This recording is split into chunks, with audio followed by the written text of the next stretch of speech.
The assembly of scorn, their rival Marcus Webb, had never felt smaller in his entire life. The observation deck of the Celestial Forum stretched before him like an impossible dream made of light and crystal. 300 species from across the galaxy had gathered here, their representatives filling the vast chamber that floated in the emptiness between stars. Marcus adjusted his diplomatic uniform one last time and stepped through the shimmering barrier that separated the entrance corridor from the main floor. The forum itself was a wonder beyond human comprehension. Built by a civilization so ancient that even their name had been forgotten, it existed outside normal space. Through the transparent floor beneath his feet, Marcus could see entire galaxies spinning in accelerated time. The walls seemed to be made of frozen starlight, and the air itself tasted of ozone and possibilities. This was where the fate of civilizations was decided. This was where humanity had come to claim its place among the stars. Marcus walked toward the center platform, his footsteps echoing in a way that defied the massive size of the chamber. Every eye, lens, sensor, and consciousness field turned toward him. He felt the weight of their attention, like a physical force.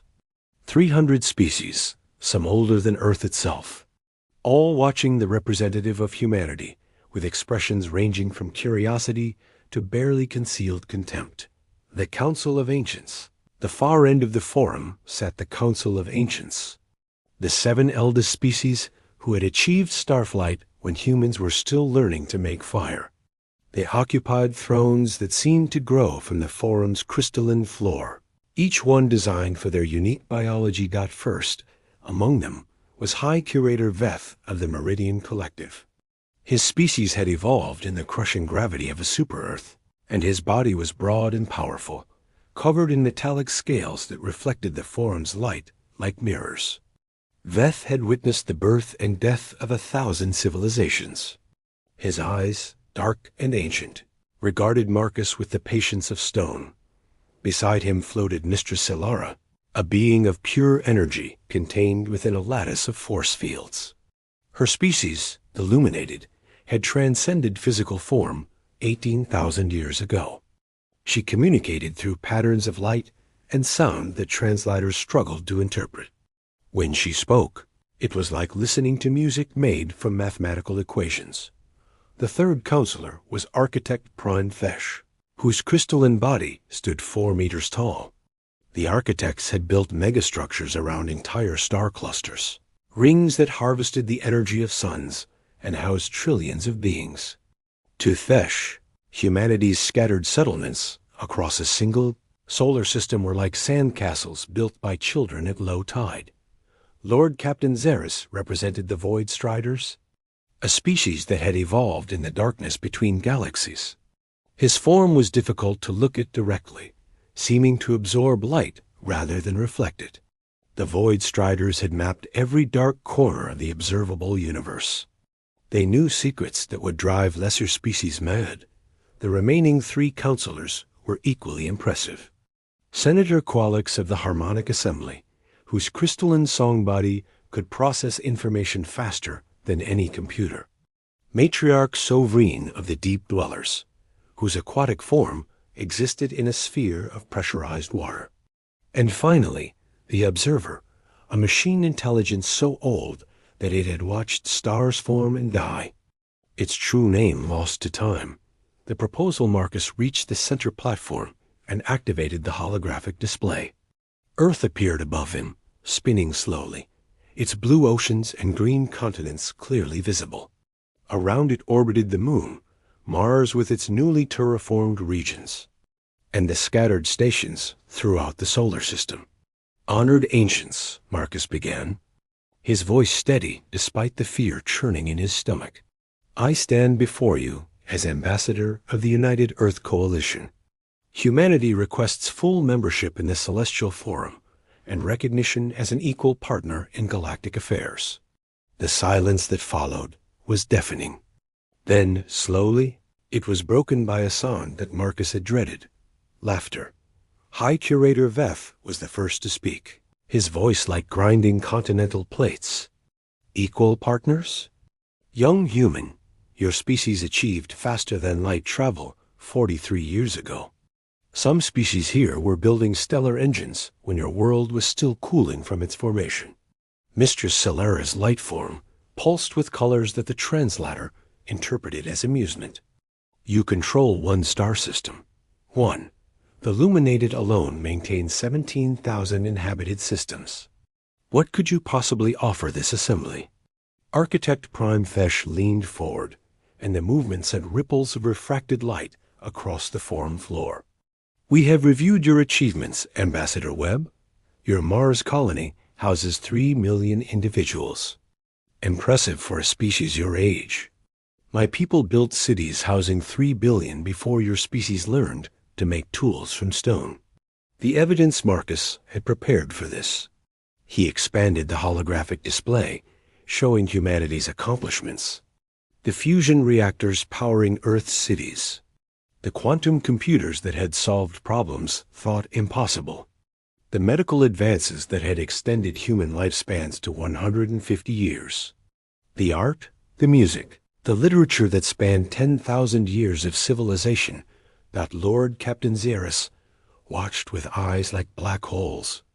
Adequate, he said, and a single word carried the weight of dismissal. But unremarkable. Every species in this forum has similar achievements. Many accomplished far more with far less time. Senator Colex's crystalline body rang with harmonic frequencies. Your ships are functional but crude. Your stations are small. Your understanding of higher physics is elementary. You are children playing with toys you barely comprehend. The other representatives in the forum began adding their voices to the criticism. The Thermal Collective pointed out that humanity still used chemical rockets for basic transport. The Symbiotic Union noted that humans had yet to achieve true biological integration with their technology. The Phase Walkers mocked humanity's inability to traverse dimensional barriers. Marcus felt his jaw tighten, but he kept his expression neutral. He had expected this. Humanity had known what they would face when they came here. The rejection, matriarch. Sovrine's water sphere rippled as she spoke. We acknowledge humanity's potential. Ambassador Webb, given another 1,000 years, perhaps 2,000, you may develop into a species worthy of full membership. But that time is not now. The observer's mechanical voice cut through the chamber like a blade. The decision is unanimous. Humanity is granted observer status. You may attend forum sessions. You may engage in limited trade. But you will have no vote, no voice in policy decisions, no seat among the established civilizations. Marcus stood silent for a long moment, letting the words settle over him like dust. Around the forum, he could see representatives from various species watching him with expressions of pity or satisfaction. They had seen this scene play out countless times before. Young species reaching for recognition they had not yet earned, learning the hard lesson of their place in the cosmic order. Then Marcus smiled. It was a small smile, barely visible, but something about it made several counselors pause. There was no disappointment in his expression, no shame or defeat. Instead, there was something that looked almost like anticipation. Asterisk the challenge. I understand your decision, Marcus said clearly, and I invoke the demonstration clause. The entire forum fell silent. Even the ambient sounds of the crystalline structure seemed to hold their breath. High Curator Veth leaned forward. The demonstration clause has not been invoked in 4,000 years, human. Are you certain you understand what you are requesting? I am, Marcus replied. Under the ancient laws that govern this forum, any species denied full membership may present evidence of a singular achievement that demonstrates their civilization's worth.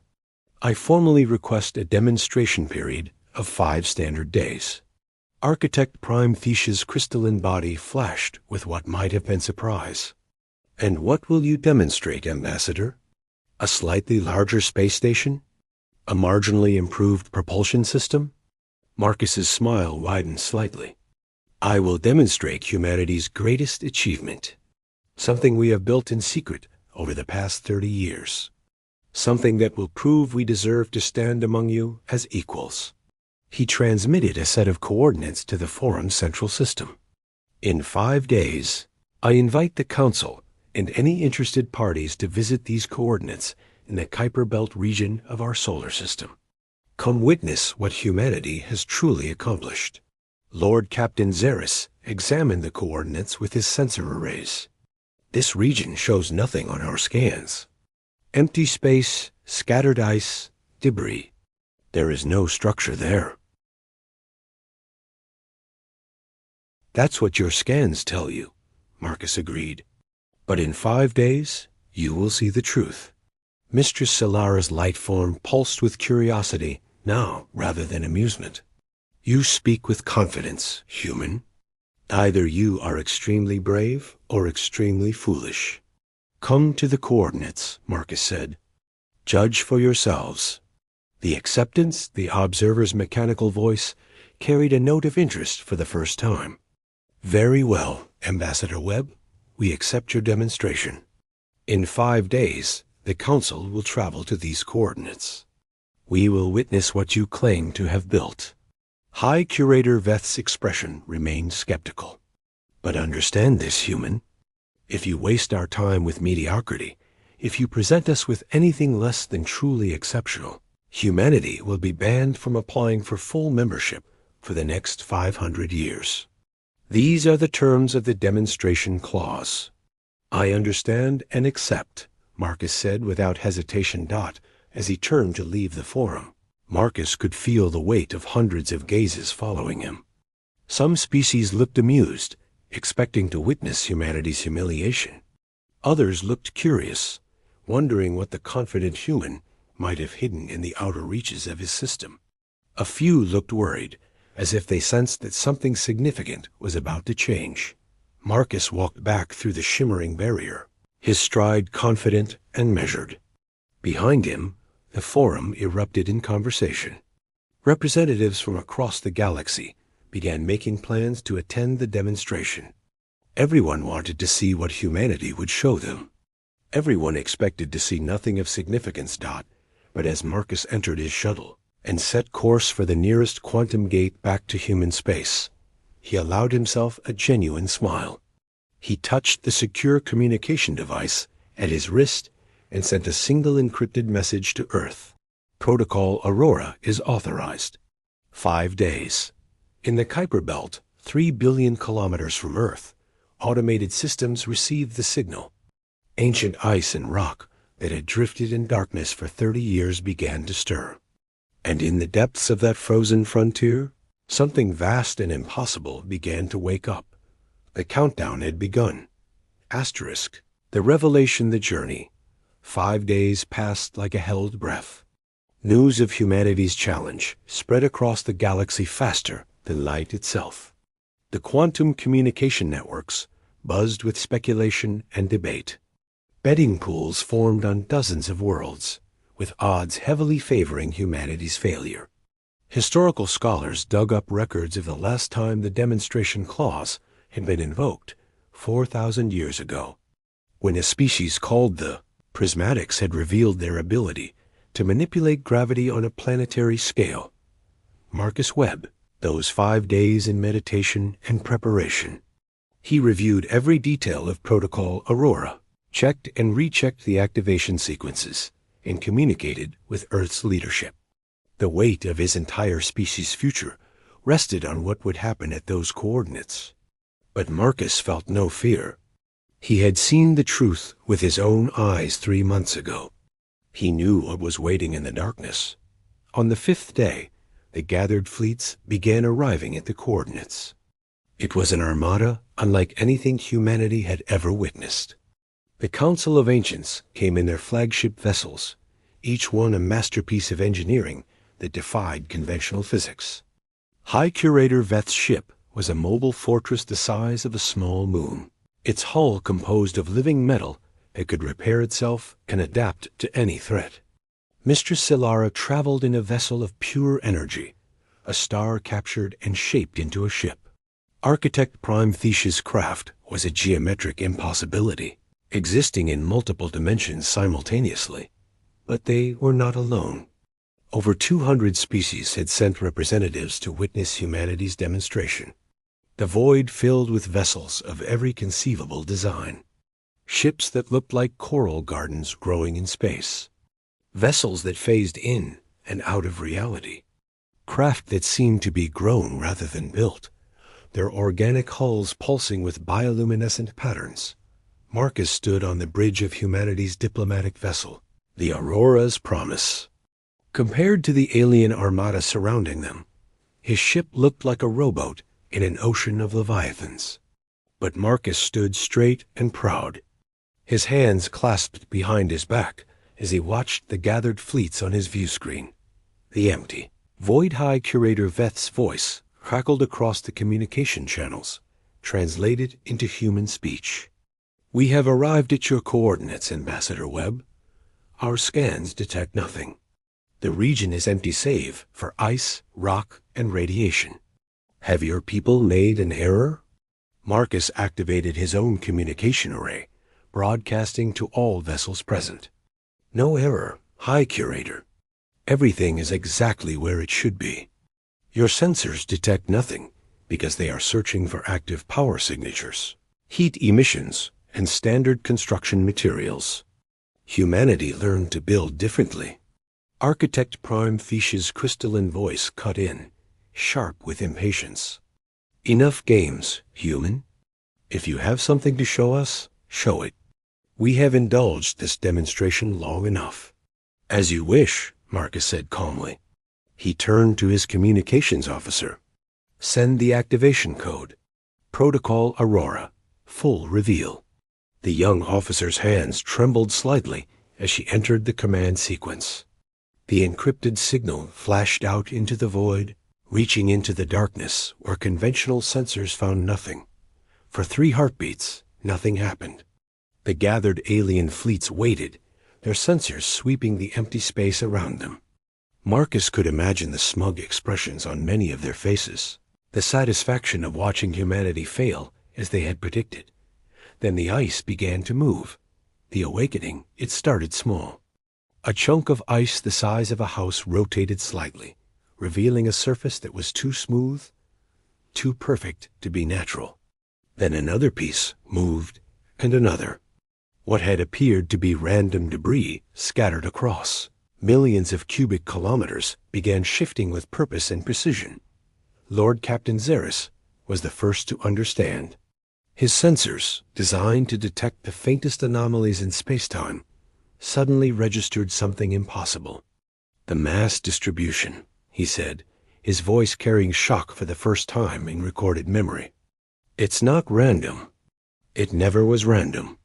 Every piece of ice, every fragment of rock, they're all connected." The observer's mechanical mind processed the data faster than any biological intelligence could manage. Impossible.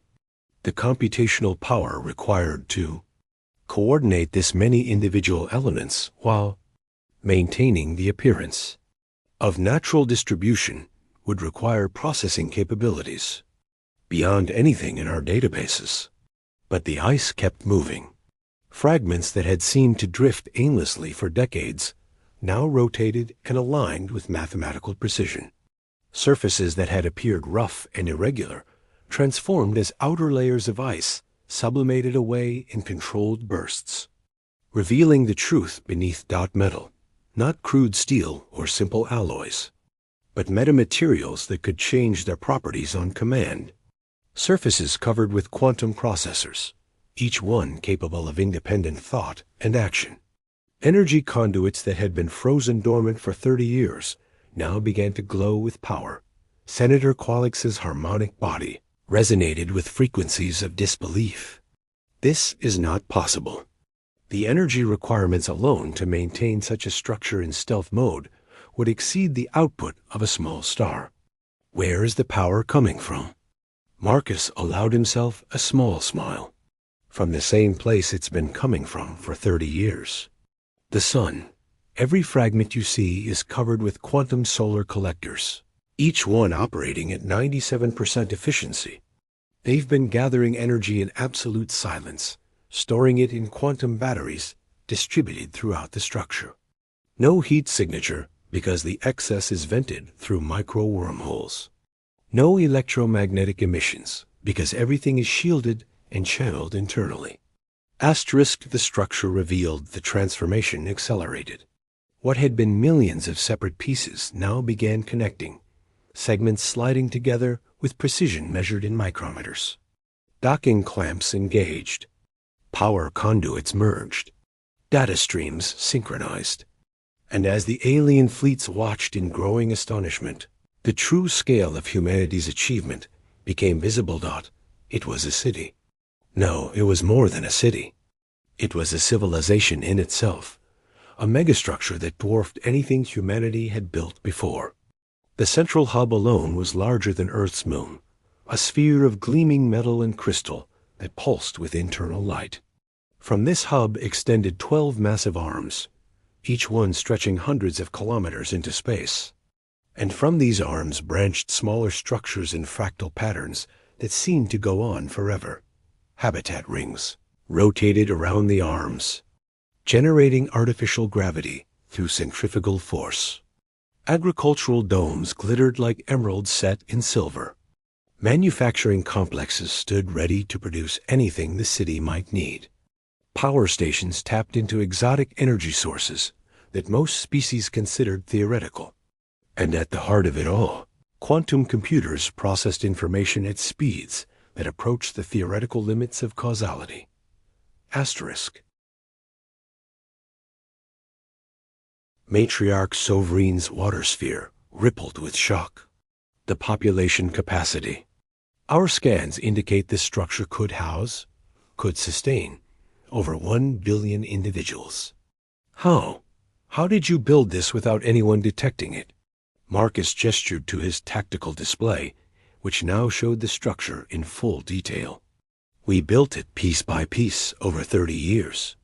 Every fragment was designed to look like natural debris. We mined the ice and rock of the Kuiper Belt, processed it on site, and assembled everything in complete silence. No ships traveling to and from Earth. No communication signals that could be intercepted.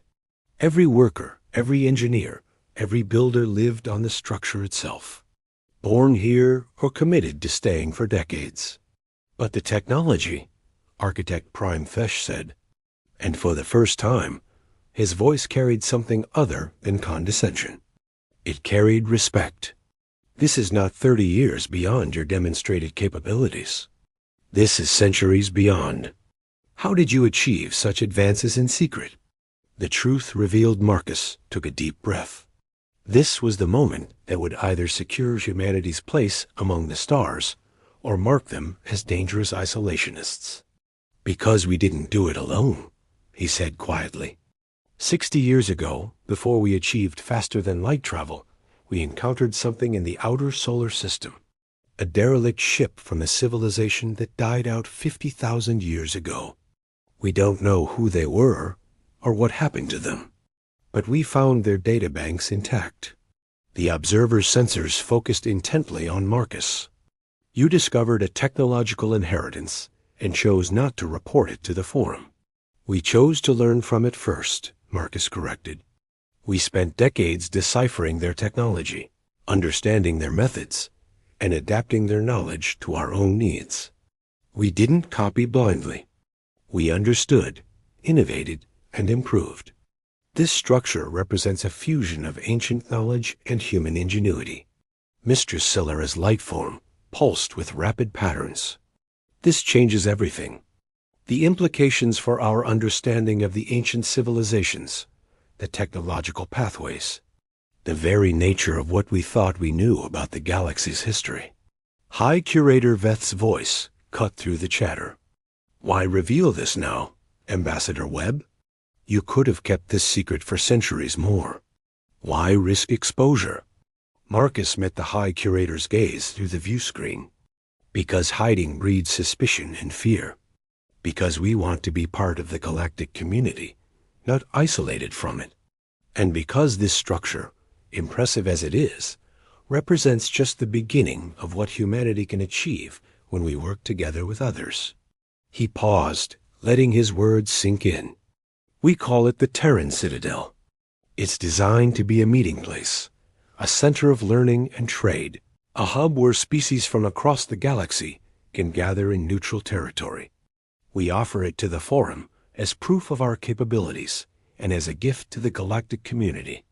The decision silence fell over the communication channels. The alien fleets hung in space around the revealed megastructure, their sensors sweeping across its vast expanse.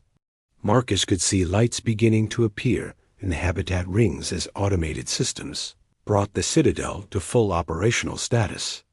Gardens that had been dormant bloomed under artificial suns. Docking bays opened to reveal berths capable of accommodating vessels of any size or configuration. The Council of Ancients conferred in private channels, their discussion hidden from the other species. Marcus waited, his heart pounding despite his outward calm.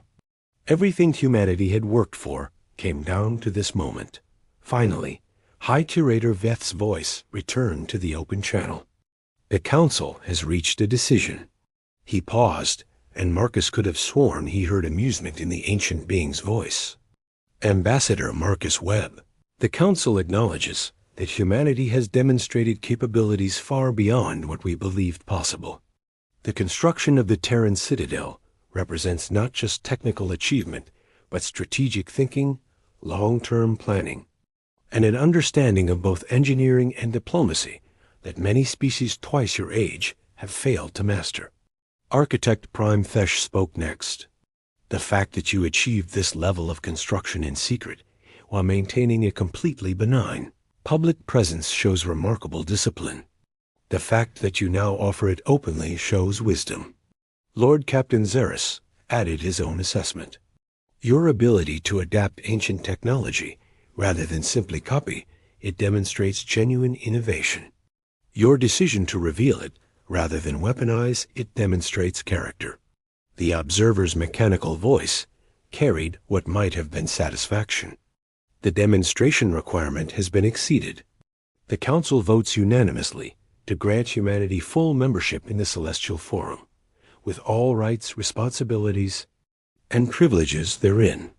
The new beginning Marcus felt his knees weaken with relief, but he kept his posture straight. Around him, his crew erupted in cheers and tears. On Earth, 3 billion kilometers away, cities exploded in celebration as the news reached them at light speed. But Marcus remained focused on the view screen, where the Council's representatives continued speaking. Mistress, Solara's light patterns now conveyed warmth rather than mockery. Welcome, humanity. You have earned your place among us through patience, ingenuity, and courage. The galaxy is richer for your presence. Matriarch Sovereign added, we look forward to learning from you as much as you will learn from us. The Terran Citadel will indeed become a center of cooperation and growth. Senator Qualix's harmonic tones sang with genuine pleasure. Perhaps we were too quick to judge your species by conventional metrics. You have shown us that there are always new ways to approach old problems. As the formal declarations concluded, ships from dozens of species began requesting docking permission at the Citadel. Scientists eager to study its construction. Diplomats wanting to establish embassies. Traders seeking new opportunities. The structure that had been hidden for 30 years now blazed with light and life, a beacon in the darkness, calling the galaxy together. Marcus turned to his communications officer. Open a channel to Earth. Tell them we did it. Tell them humanity is no longer alone. Through the view screen, he watched as the Terran Citadel continued to wake up, its full glory finally revealed to the galaxy. Gardens bloomed in biodomes. Quantum processors hummed with activity. Docking bays welcomed their first alien visitors. And at the heart of it all, a monument stood waiting, its surface inscribed with words in every language known to humanity. From silence we emerge. From darkness we bring light. From isolation we build community. This is our gift to the stars and our promise to the future. High Curator Veith's ship moved closer to the Citadel, its sensors drinking in every detail. The ancient being's voice came across the private channel to Marcus, carrying a tone of respect that few species ever earned. "You have surprised us, Ambassador Webb. That is a rare achievement. Your species will go far in the centuries to come." Marcus smiled, watching as humanity's greatest secret transformed into humanity's greatest triumph. "We learned from the best," he replied.